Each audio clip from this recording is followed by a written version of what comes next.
Yo, brother, you're on location with the Geek. I'm Mark, a.k.a. the Little Black Dude, and I'm here at Otakon 2021 with a wonderful cosplayer. Would you introduce yourself, please? Hi, my name is Erica, but I go as Eeka Cosplay on Instagram and Facebook. Okay, and I have to say, it killed me when I walked by and saw a very, very pretty Oogie Boogie, because I never thought that would be possible. So what inspired you to do this here? Well, honestly, I knew I wanted to make some sort of ball gown, but I wasn't really sure what, and I had very limited sewing skills. So when I found a picture of a Oogie Boogie gown online, I fell in love with it and decided that I had to make one myself, but I wanted it to be more traditional to Renaissance, not more Disney princess. Gotcha.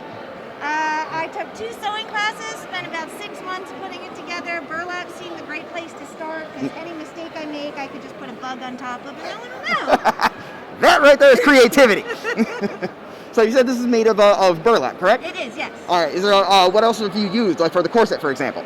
So the corset I actually bought on Amazon, and then I attached stuff to it. I've got these 3D printed face from the Oogie Boogie die that I added totally to the back of, and then I stitched to the corset, because I ended up losing 3 of the buttons. They button and they're functional, but they pop off really easily. Gotcha. I didn't want to lose any more. So that way they dangle if they fall off. That works for me. Now, what about this is your favorite thing about the costume itself? I think it's the hoop skirt. I had so much fun putting this together. So the hoop skirt I bought on Amazon, but I added everything to it. I did these little like princess poops, and then I added string underneath it so I could tie the tully to it to give this like really cool, rough kind of tully look. That is very cool. Now, when you design something like this, are you looking more for effect, or are you looking more for something that you can move around in? So this one, it actually is one of the most movable cosplays that I've ever made. Usually when I hear people in hoop skirts, they're like, oh, it's so hard to get around. That's different. I feel like a giant marshmallow. It's amazing. I love it. Oh, man. I have a bunch of layers on top, though. So I've got this layer, which I stitched the burlap to have that kind of like knotted look. And I added the bugs all to it. And then I made the bustle. Oh, that's very cool. Which gets attached to the back. And then this scarf that goes over top of everything that has the spiders attached to it. You have put some real work into this. You said it took you 6 months to put this together, correct? 6 months and 2 sewing classes, and a lot of visits from my cousin who knows what she's doing with the sewing machine. This is always a good thing as well.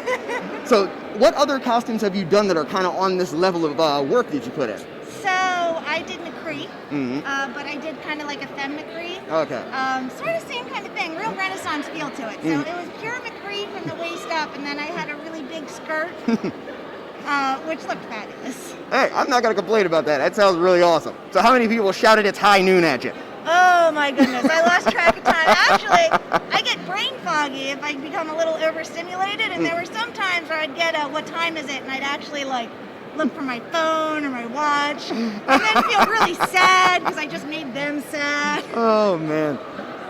When I first started coming back to conventions, I went to Anime Next 2019. I was dressed as Steve Urkel, and people kept asking me if I did that, and I had no idea what was going on because I was setting up my cameras and making sure everything's going. And they were like, hey, did you do that? I was like, what the?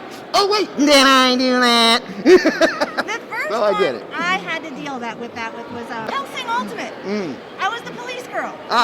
Sarah's Victoria. Yes, I was Sarah's Victoria. And am I allowed to curse? Yes. All right, so I kept having people curse at me saying, like, bitches love cannons, like screaming at the top of their lungs, like, bitches love cannons, and I had no idea what was happening. It's a meme. Googled it, and sure enough, like, he was there with us. Sure enough, it's a meme. Very popular meme. Happened all day. I accepted it at the end, but at first I was very confused. I didn't know why everyone was yelling bitches love cannons at me. I did have a giant cannon, and I did love that cannon. So appropriate, but not necessarily. Exactly. Oh man, it sounds like you had so much fun doing different cosplays and things of that nature. Is that something that you do as like a side business, or is it just a passion of yours? It's just a passion of mine. I get very overly attached to everything that I create.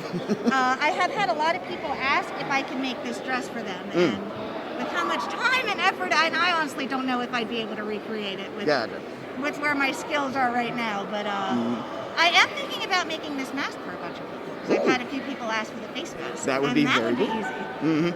So if you would like the mask here and you want to get in touch with Eeka, her contact will be in the download. Till next time, this is the little black dude. Put your fist up with me. Stay geek and proud.